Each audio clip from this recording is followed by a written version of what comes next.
Zikir ya. Hah? Zikir. Zikir.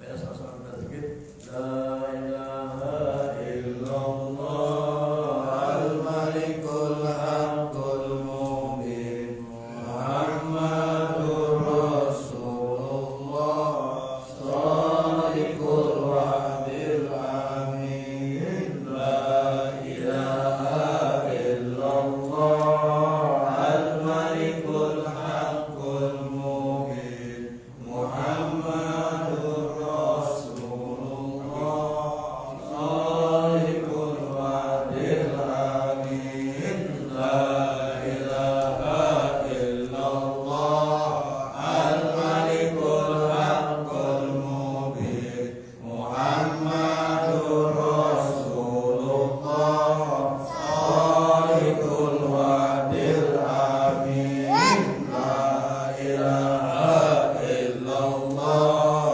al-malikul haqqul mubin Muhammadur Rasulullah shadiqul wa'dil al-malikul haqqul mubin Muhammadur Rasulullah shadiqul wa'dil amin La ilaha illallah al-malikul haqqul mubin Muhammadur Rasulullah shadiqul wa'dil amin La ilaha illallah al-malikul haqqul mubin Muhammadur Rasulullah shadiqul wa'dil amin La ilaha illallah al-malikul haqqul mubin Muhammadur Rasulullah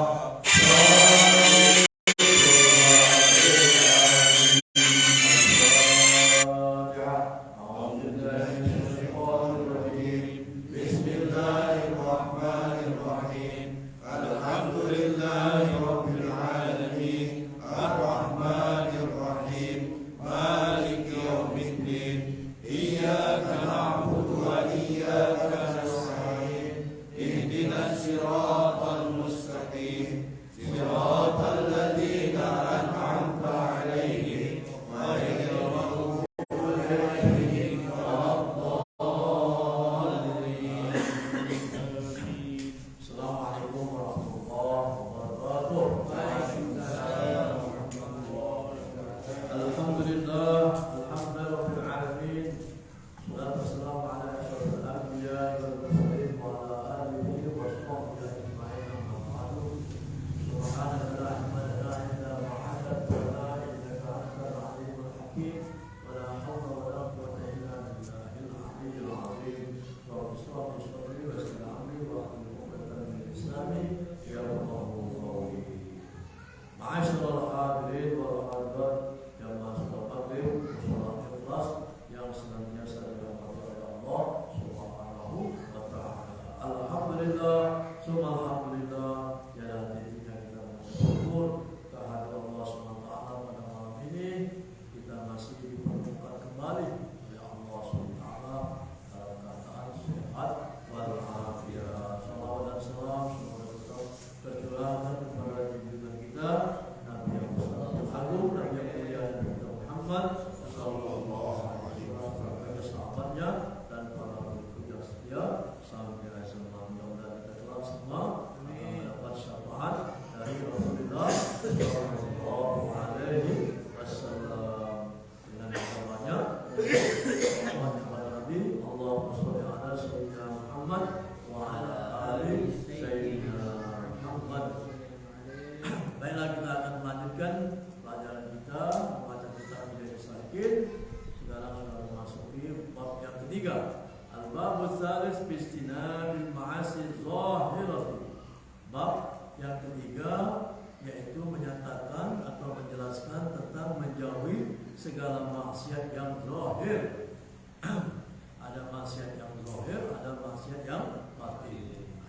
Ditoib dulu.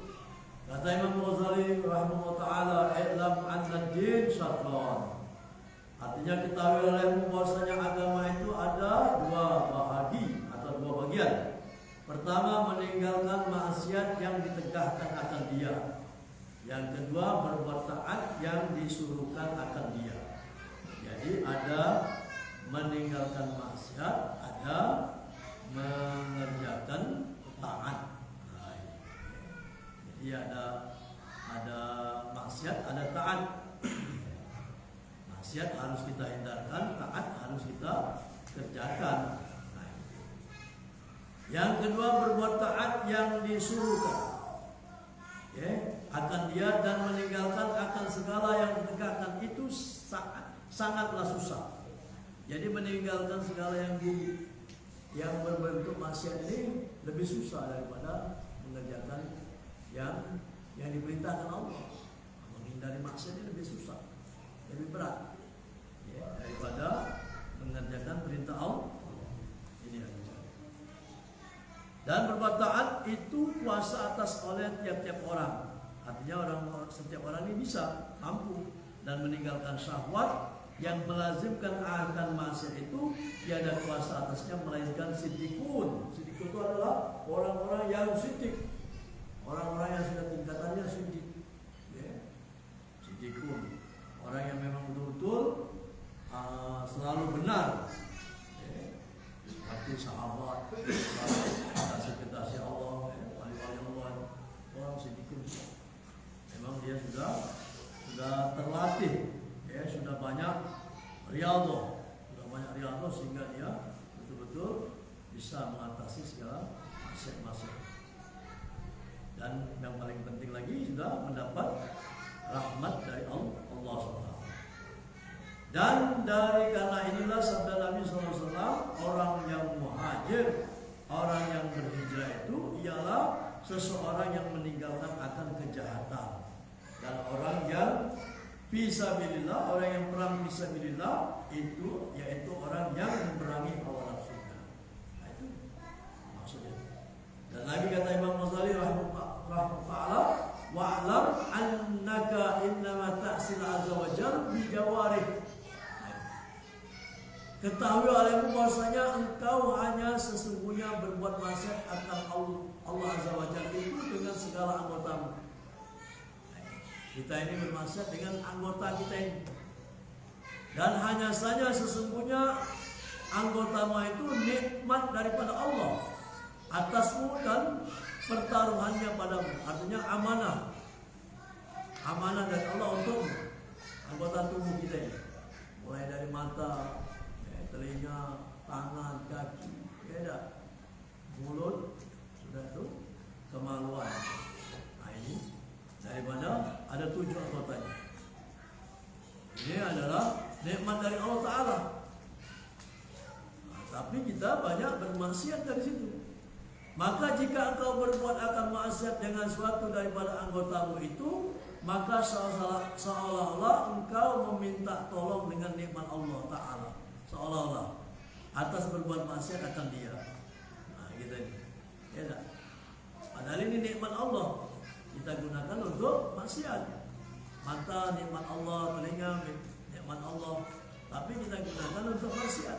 Nah, ini seolah-olah kita ini minta tolong dengan nikmat Allah ini. Nah, ini maksud daripada kita maksiat dengan anggota tubuh kita ini. Maka yang demikian itu sehingga kufur bagi nikmat Allah, yakni menyalahi akan tujuan yang dijadikan akan dia, yaitu berbuat taat kepada Allah. Padahal anggota tubuh kita ini Allah ciptakan sebagai nikmat dari Allah untuk kita, supaya tujuannya untuk taat kepada Allah, bukan untuk maksiat.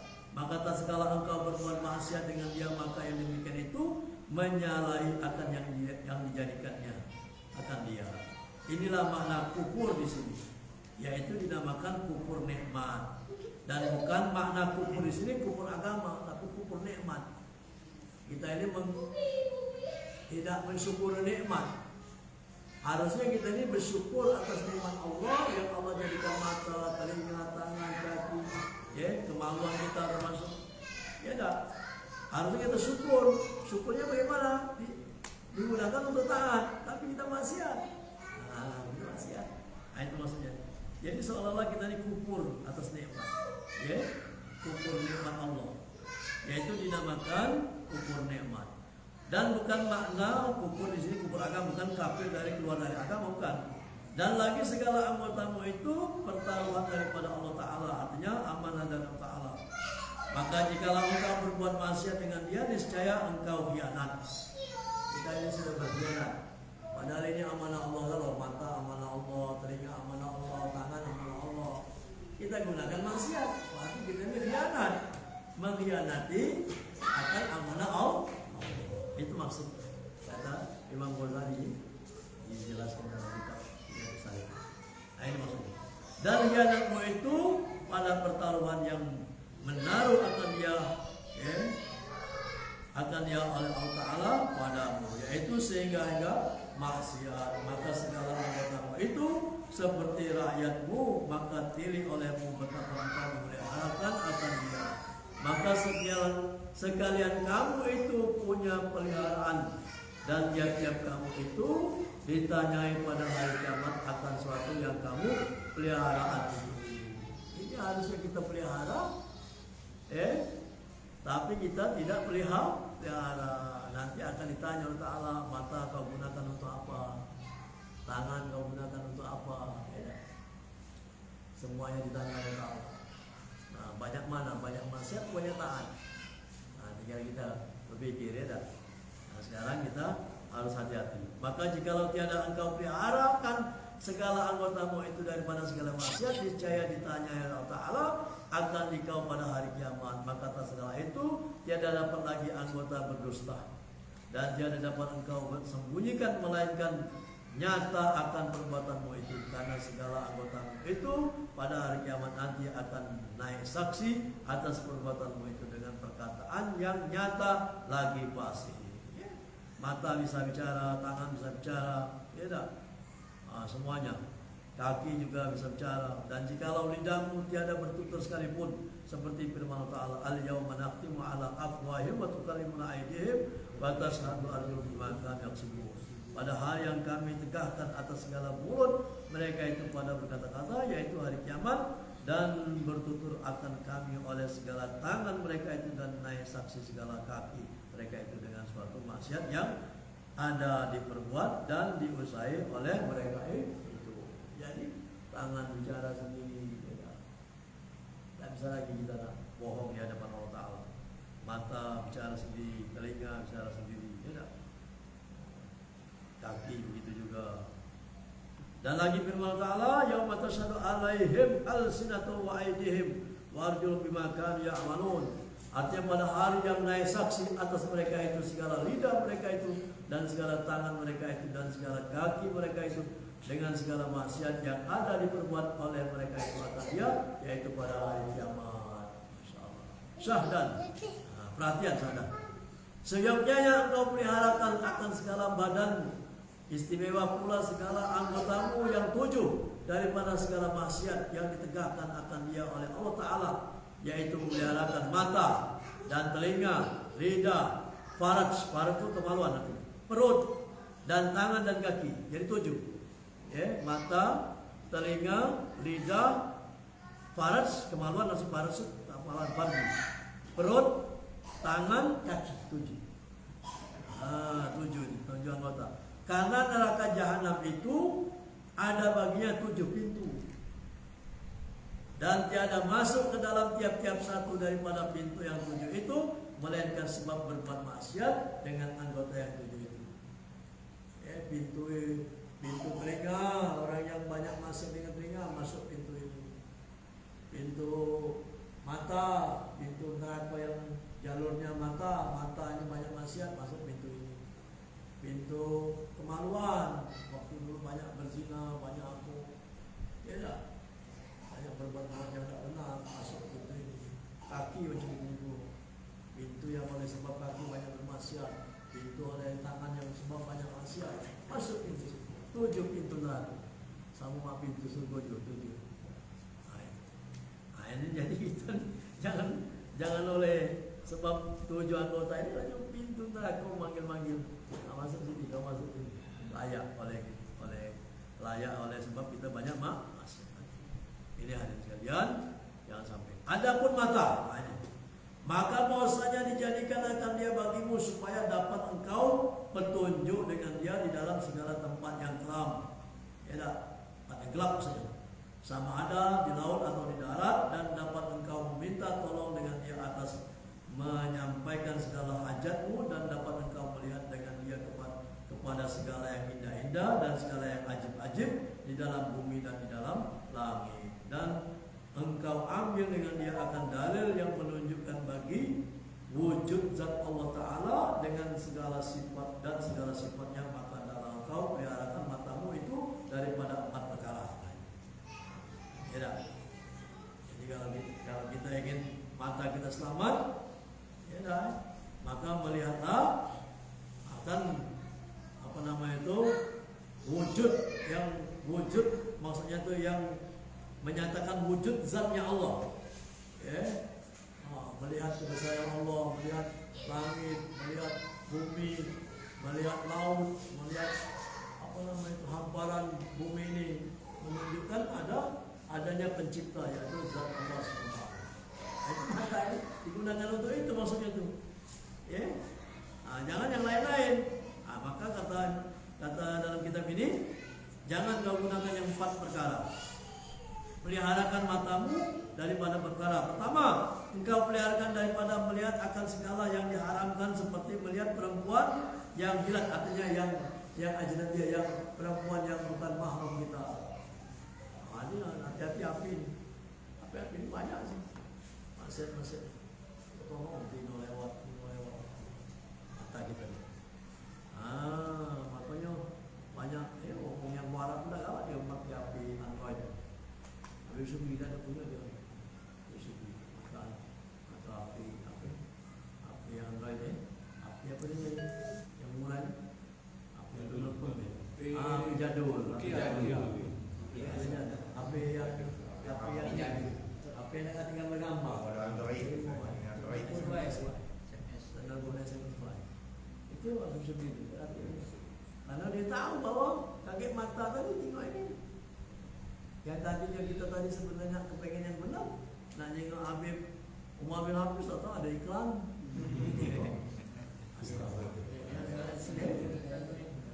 Banyak masih. Kenal lagi mata kita melihat perempuan yang helatnya maksudnya ada di sini helatnya. Helat itu maksudnya itu ini, yang bukan mahram. Perempuan yang tidak boleh kita lihat harusnya, kecuali istri kita atau ibu kita atau yang mahram, yang adik perempuan kita, anak kita, tidak apa-apa kita melihat. Kedua, engkau peliharakan daripada melihat muda belia yang baik rupanya dengan syahwat. Maksudnya melihat budak-budak muda ini bagus dengan syahwat, ada keinginan. Dan guru yang berbahagia, seperti saya guru berbahagia. Benar-benar banyak asyik kau. Macam itu ya. Ya tak tengok budak-budak muda-muda yang berupaya cantik, yang bersahwat itu. Iya, bahaya. Ketika engkau peliharakan daripada melihat kepada orang yang muslim dengan menghinakan akan dia. Nah, ini tak boleh juga. Kita dengan mata melihat orang saudara muslim kita dengan mata yang menghina, mengejek, menghinakan, merendahkan orang lain. Mata melihat dengan sinis misalnya. Haram juga tak boleh itu. Jadi melihat perempuan yang bukan mahram, melihat budak-budak yang masih muda belia, yang baik, yang cantik rupanya dengan syahwat, sudah itu melihat saudara muslim kita dengan nada yang menghina atau meremehkan, tidak boleh juga. Yang keempat, engkau peliharakan daripada melihat akan dia kepada segala yang aib-aib, keburukan orang, kita melihat keburukan orang lain juga bahaya mata. Inilah 4 mata kita, atau 4 perkara yang kita harus cegah. Melihat perempuan yang bukan mahram, melihat yang budak muda-muda yang bagus rupanya, dengan syahwat budak-budak. Walaupun budak-budak itu masih SMP, ya, masih kecil, tapi ada syahwat itu, bahaya. Ya dah, ada kan anak-anak SMP dia, walaupun dia masih anak-anak, tak ada keinginan syahwat.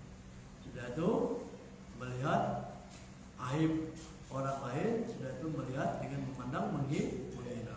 Nah, itu terjaga mata kita. Yang kedua telinga. Adapun telinga itu maka yaitu jadikan akan dia bagimu supaya mendengar akan kalam Allah, yaitu Al-Quran, dan mendengar akan hadis Nabi SAW. Hendaknya kita gunakan seperti itu, ya dah. Dan mendengar akan hikmah aulia, ya dah, cerita-cerita para kekasih Allah, atau yaitu ilmu yang dengan dia menyampaikan kepada ma'rifatullah, yaitu orang-orang yang mengajarkan tentang ma'rifatullah dan takut kepadanya, dan menyampaikan kepada mengenal negeri akhirat. Nah, seperti kita malam ini, alhamdulillah telinga kita gunakan untuk mendengar, ya, daripada nasihat-nasihat, untuk supaya kita lebih banyak mengenal akhirat, ya, mengenal mendengar daripada firman Allah, hadis Nabi, kan? Maka hendaklah engkau peliharakan akan telingamu itu daripada 5 perkara. Kalau tadi mata 4 perkara supaya kita pelihara. Ini telinga. Pertama, engkau peliharakan daripada mendengar kepada segala yang bid'ah, yang dicela, yang tiada muafaqah dengan syariat. Ya, omongan-omongan yang tidak sesuai dengan syariat agama jangan kita dengar. Yang kedua, engkau peliharakan daripada mendengar dengan dia akan orang yang mengumpat orang. Kita dengar orang menggibah, tak boleh. Dan jangan engkau sangka dosa itu tertentu bagi orang yang mengata dengan dia, tetapi dapat pula dosa orang yang mendengar akan dia itu seperti orang yang mengatakan dia. Artinya yang mendengar juga dapat dosa juga. Orang yang berkata mengumpat dosa juga, yang mendengar juga. Kalau baca kita jangan dengar. Kalau resep yang kiai saya kemarin, kita tepak mulutnya, ngompat, ya dah. Kalau dia berhenti, kita tak dengar lagi. Gocok kita. Dia tidak ada ngomong lagi, ya dah. Boleh itu dipraktikkan. Ya dah. Jangan ngompat loh. Nah berhenti. Awak muda ada juga. Tidak apa-apa. Belum dicoba gitu. Kalau kita takut pelanggaran belum dicoba. Tapi kan sudah coba. Waduh ternyata enak betul kata Kiai Ustaz Aris. Tapi siap bocor. Sudah siap kita. Iya dah. Supaya kita tidak mendengar maksudnya itu. Itu yang kedua. Yang ketiga, ini innal mustami' syarikul qa'il wa huwa ahadul muhtabain. Ini hadisnya ini. Jadi yang mendengar, bahwasanya orang yang mendengar itu menyekutui bagi orang yang berkata, yaitu satu daripada 2 orang yang mengumpat. Sama, ya, berkata dengan yang mendengar sama saja, mengumpat juga. Ketika engkau peliharakan daripada mendengar dengan dia kepada perkataan yang keji. Orang yang suka ngomong yang keji-keji kita jangan dengar. Karena suatu saat kita akan berbuat keji juga, berkata keji juga, berkata kotor. Misalnya orang suka hari-hari berkata kotor, tidak usah kita dengar. Ya, kita pelihara telinga kita. Yang keempat, engkau peliharakan daripada mendengar dengan dia kepada perkataan yang batil lagi sia-sia.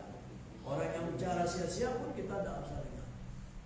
Kita jaga jangan sampai telinga kita mendengar. Ya.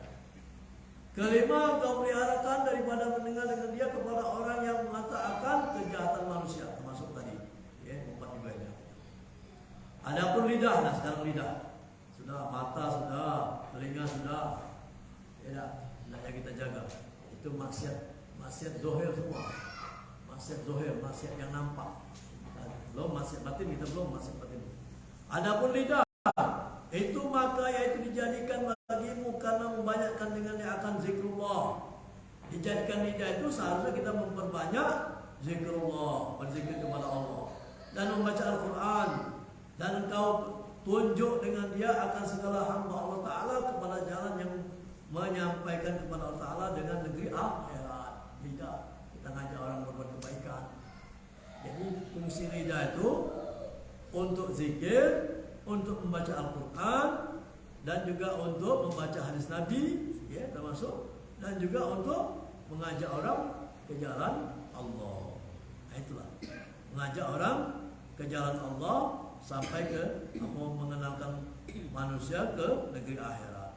Pentingnya akhirat dan artinya berdakwah, dan bahwasanya menyuruhkan dengan dia berbuat kebajikan dan menegakkan akan berbuat kejahatan, dan dapat engkau nyatakan dengan dia akan barang yang di dalam hatimu daripada segala hajatmu dunia dan akhirat, maka hendaklah engkau peliharakan akan lidahmu itu daripada 8 perkara. Nah, kalau lidah 8 perkara kita pelihara. Tadi mata 4 perkara, ya, telinga 5 perkara kita pelihara.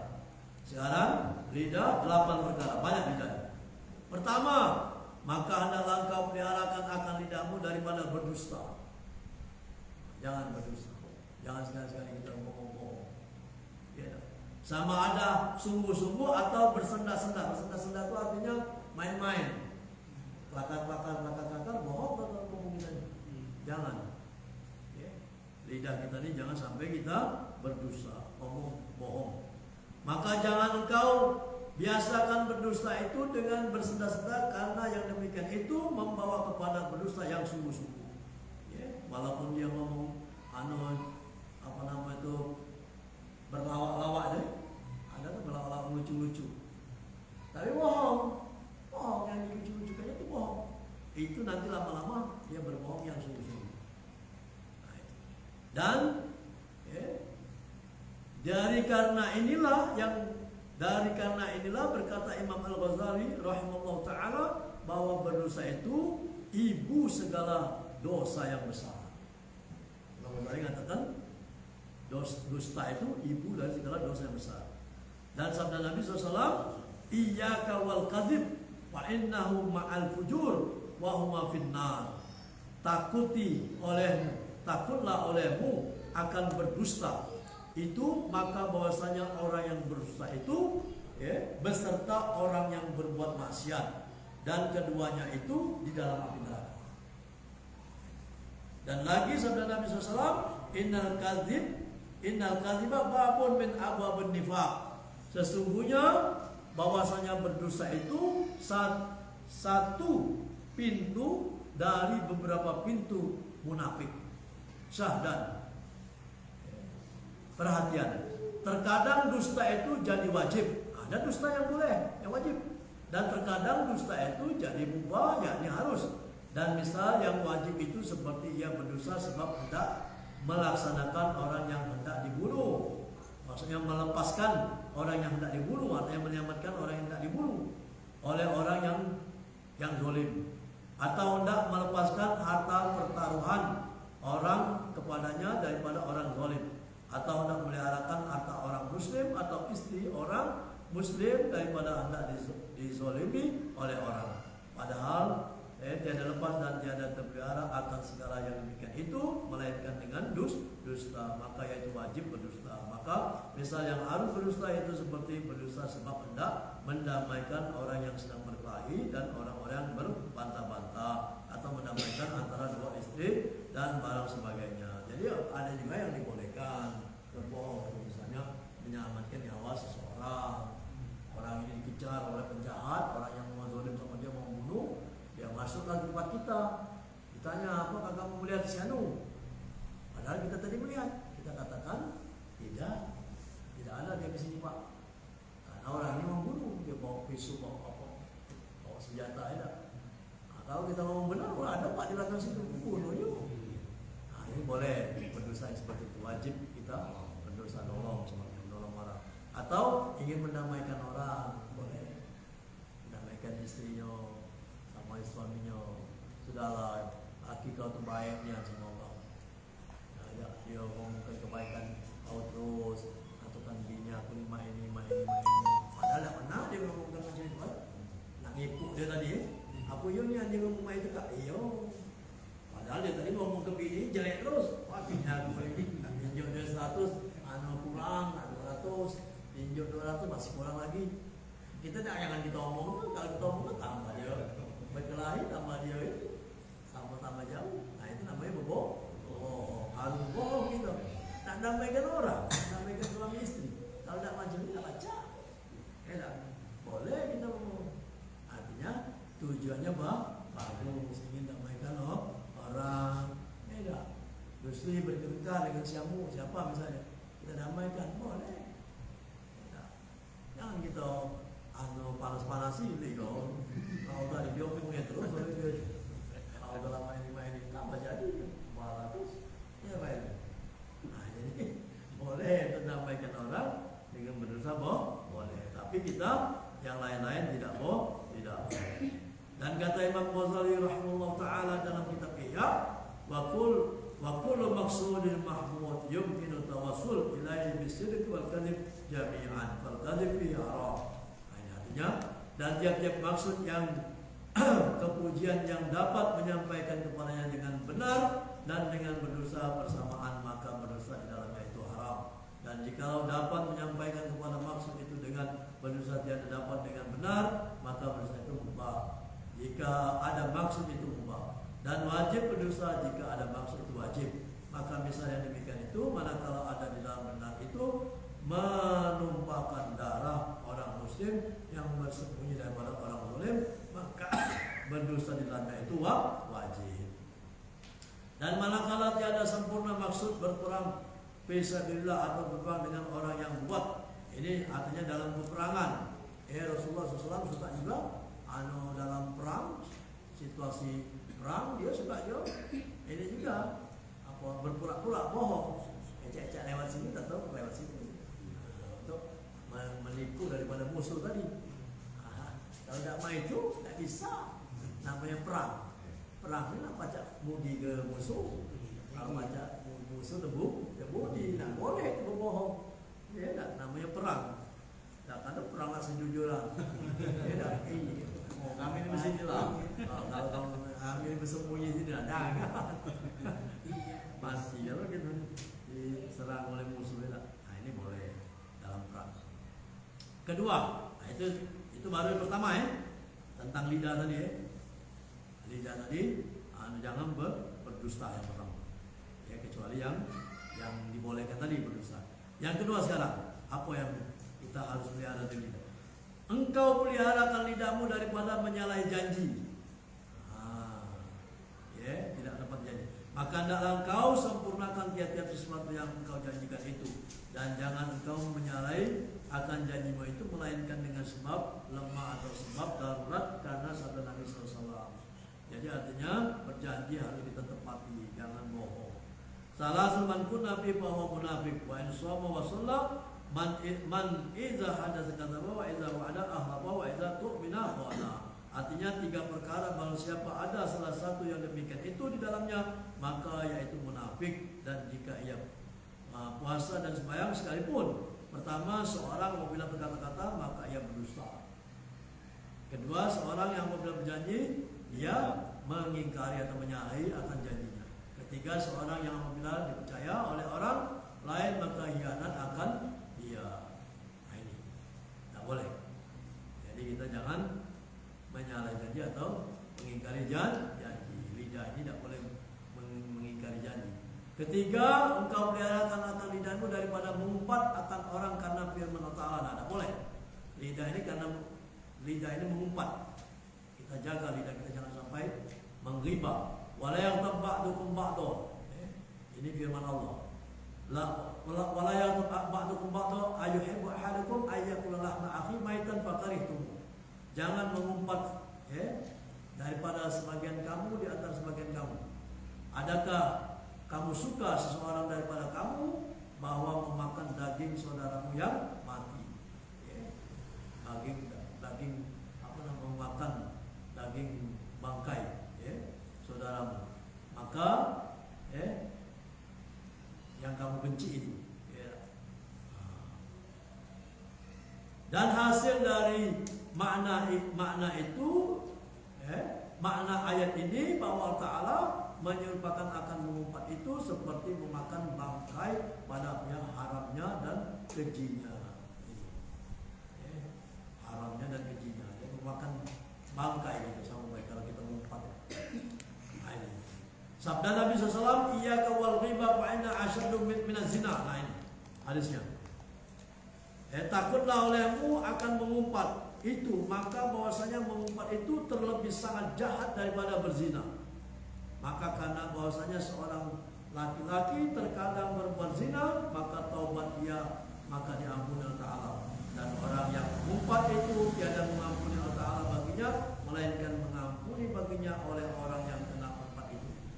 Jadi kalau orang berzina dia tak ampun, orang diampuni Allah. Tapi kalau mengumpat dia minta ampun dengan Allah, tak bisa diampuni Allah Ta'ala, kecuali memang betul-betul kita datangi orang yang kita umpat itu, minta keikhlasan dia supaya dia memaafkan kita. Nah sebelum kita meninggal dunia ini kita ingat dulu kita gak mengumpat siapa ya, harus kita datangi mereka atau kita telepon mereka ya. Dulu saya lama di Sekayu 22 tahun. Saya ingat-ingat kawan-kawan saya yang mungkin saya pernah ngomong atau mungkin saya mendengar orang lain yang ngomongkan dia. Simpulan. Saya telepon dia, minta keikhlasan sebelum dia meninggal atau sebelum kita meninggal. Minta. Wah ini. Saya ada punya teman Pak Bukhari. Pak Bukhari ini dia ini suka pakai motor yang aneh-aneh. Suka diomongi orang, orang ngomongkan tentang dia itu. Kita mendengar juga kadang-kadang. Saya telepon Pak Wali, minta maafnya aku dulu, walaupun aku tidak ngomong ke kau, tapi aku juga dengar orang-orang ngomongkan tentang diri kamu main, minta maafnya, minta keikhlasannya. Ya. Jadi aku meninggal duluan, aku tidak sempat minta maaf. Atau kamu meninggal duluan, saya juga tak bisa minta maaf. Saya bilang saya minta maaf. Sudah saya masih habis, tidak lagi. Ya banyak. Pak Rafiq, saya baca juga saya terus. Sebelum mereka meninggal atau sebelum kita meninggal, minta keikhlasan. Jangan sampai kita nanti terhalang oleh mereka-mereka itu. Ya, saya selama saya bergaul. Nah, ada caranya. Dulu pernah saya tunjukkan dengan Pak Arif ini cara menghapus kesalahan kita mengumpat orang lain.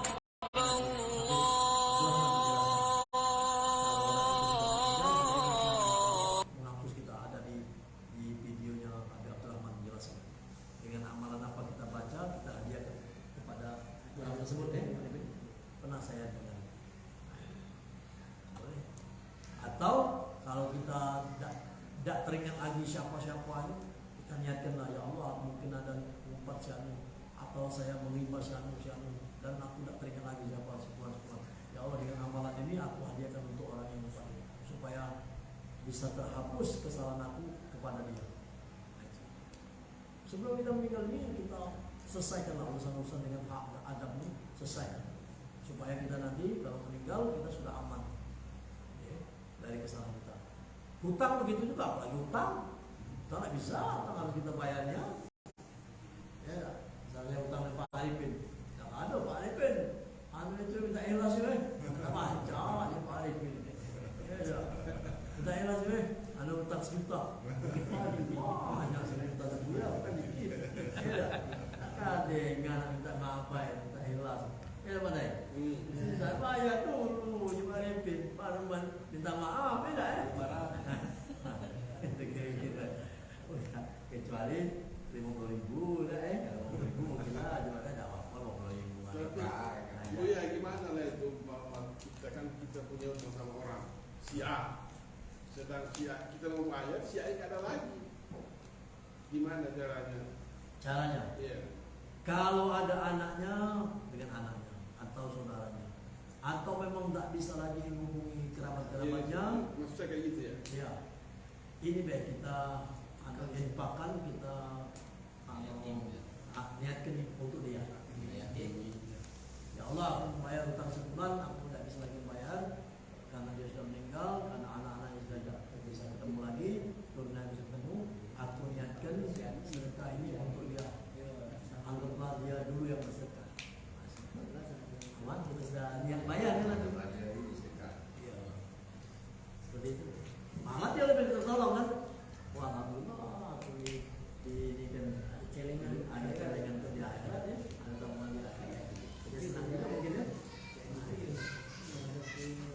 kesalahan.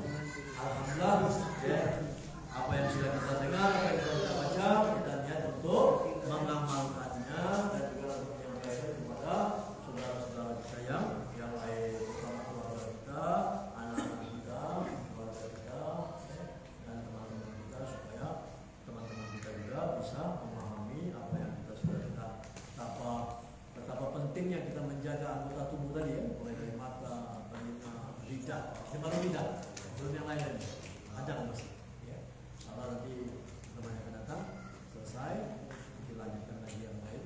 Insyaallah kita akan menyempurnakan daripada kitab ini sampai hatam sampai selesai. Baiklah, kita sama-sama mengucap hamdalah alhamdulillah.